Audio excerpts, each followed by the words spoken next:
श्री एकनाथ महाराज विरचित भावार्थ रामायण संक्षिप्त रूपात त्यातील बालकांड अध्याय 3 याची आज आपण सुरुवात करत आहोत। जय जय रघुवीर समर्थ।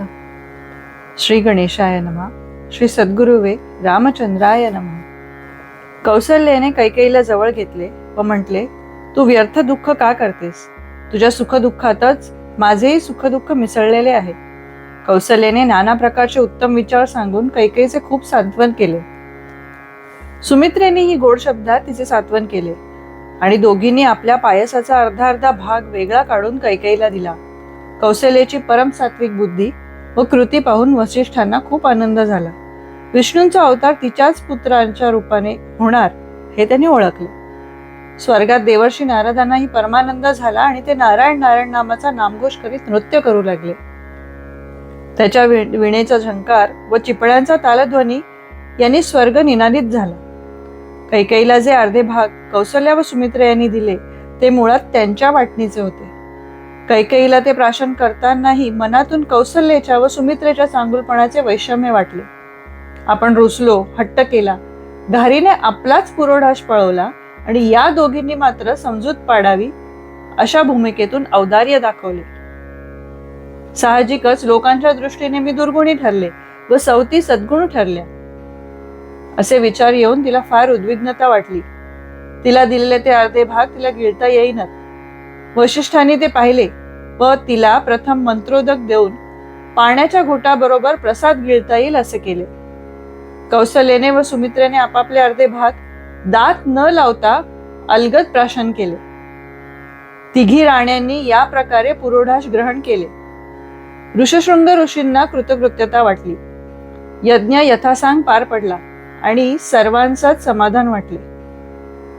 यावेळी कैकेयीला जेव्हा प्रसाद भक्षण करता येईना तेव्हा वसिष्ठांनी तिला जे सहाय्य केले त्यावरून असा निष्कर्ष निघतो, साधू असता निकट भलते निवारे संकट। आणि मनुष्य लोकेची गोष्टी सत्संग लाधल्या पाठी, उद्धरले कोट्यानुकोटी सौभाग्य सृष्टी सत्संगे। कौसल्याने कैकेयीचे सांत्वन केले ते कोणत्या शब्दात कसे केले ते फारच मार्मिक आणि हृदयस्पर्शी आहे। ती कैकेयीला म्हणाली, आम्हा तुम्हा एक अहेवपण, आम्हा तुम्हा एक निजभूषण, आम्हा तुम्हा निज मंडण, सख्यपण एकत्वे आम्हा तुम्हा, आम्हा तुम्हा एक सांगात, आम्हा तुम्हा एक भोगार्थ, आम्हा तुम्हा एक कांत, सख्य सख्यार्थ आम्हा तुम्हा, आम्हा तुम्हा एक गोसावी, आम्हा तुम्हा एक निववी, आम्हा तुम्हा एक जीववी, हे सत्य पदवी सख्याची। श्री भावार्थ रामायण बालकांड पिंडप्राशन नावाचा 3 अध्याय समाप्त। जय जय रघुवीर समर्थ। श्री रामचंद्रार्पणमस्तु। श्री एकनाथ महाराजार्पणमस्तु। जय जय रामकृष्ण हरी माऊली। रामायणाची कथाच एवढी सुमधुर आहे, एवढी सुंदर आहे की त्याच्यावर अनेकांनी आजपर्यंत अनेक प्रकारचे लिखाण केले आहे। अनेक भाषांमध्ये रामायण उपलब्ध आहे। वेगवेगळ्या रूपात, वेगवेगळ्या स्वरूपात कशाही प्रकारे रामायण असलं तरी त्याचा गोडवा तेवढाच आहे। रामायणाचे कितीतरी ठिकाणी अनेक पठण करणारे व्यक्ती आपापल्या परीने त्यावर भाष्य करतात, टीका करतात, त्याला वेगवेगळ्या स्वरूपात प्रस्तुत करतात, पण या सगळ्याचा भावार्थ शेवटी एकच। श्री रामचंद्र यांचं जीवन कष्टानेच भरलेलं आहे। तुम्हीच बघा ना, अयोध्येत जन्माला आलेला, नवसाने जन्माला आलेला चक्रवर्ती सम्राटाचा मुलगा रानावनात भटकतो। आपल्या आयुष्याच्या सगळ्यात उमेदीच्या काळात तो खडतर प्रवास करत अयोध्येपासून थेट दुसऱ्या देशात म्हणजे श्रीलंकेत सुद्धा जाऊन येतो। यामध्ये होणारी युद्ध त्याच्या आयुष्यातला एक भाग बनून जातात। पण या सगळ्यातून ज्या वेळेला एक समर्थ राजा घडतो तेव्हाच आपण त्याला नमन करतो. आयुष्यातल्या बऱ्याचशा गोष्टींमध्ये आपण हार मानतो, पण बरेचसे खडतर प्रसंग येऊन सुद्धा आपल्या मर्यादा न सोडता धर्म मार्गावर चालणं, याचंच उदात्त उदाहरण म्हणजे रामचंद्र. अनेक प्रकारची प्रलोभने जरी आपल्या समोर आली तरी त्यास बळी न पडता, आपण दिलेलं वचन न मोडता, एकपत्नीत्व पाळून, आपल्या मित्राची संगत न सोडता, पडेल त्या प्रसंगी धर्माची साथ अजिबात न सोडता राहणं, हे ज्याला जमलं त्यालाच आपण म्हणतो मर्यादा पुरुषोत्तम श्रीराम.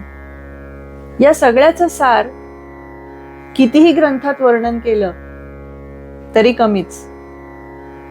एकनाथी भागवतामध्येही हाच भावार्थ रामायणाचा ग्रंथ अतिशय समृद्ध प्रकारे आपल्या समोर मांडलेला आहे.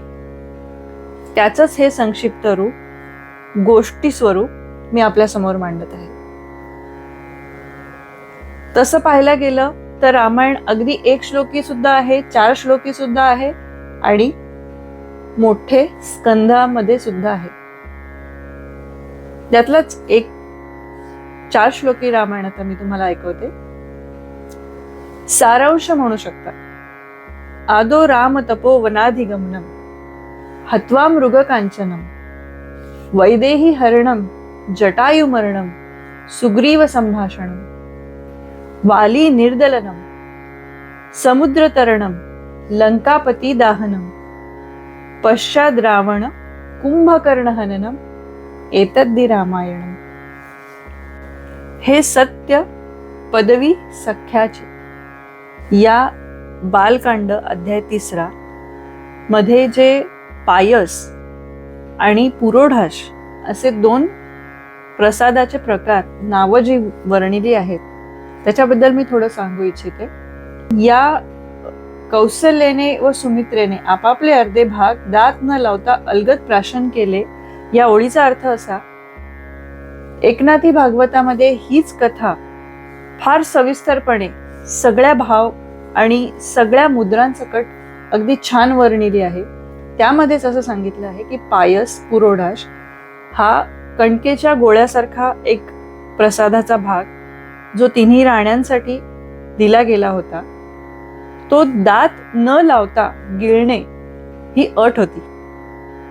आणि ही अट सुमित्रा आणि कौशल्या या दोन्ही राणींना उत्तम प्रकारे जमली.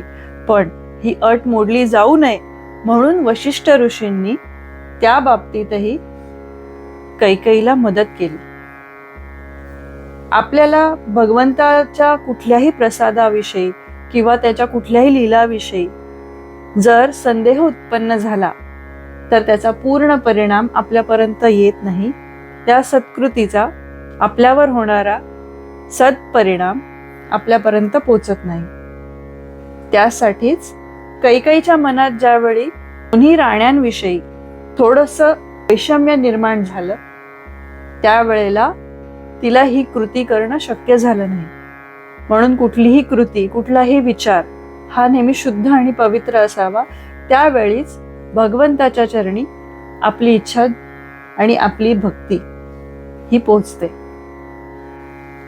मागच्या अध्यायात सुद्धा पुरोढाश ज्यावेळी प्रदान केला गेला तेव्हा वशिष्ठांनी सर्वांना सूचित केलं होतं, याच संदर्भात फल, मूल, तीर्थ व प्रसाद या गोष्टी तत्काळ ग्रहण कराव्यात, नाहीतर नुकसान होते.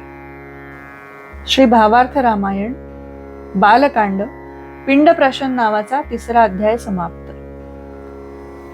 श्री रामचंद्रार्पणमस्तु. श्री एकनाथ महाराजार्पणमस्तु.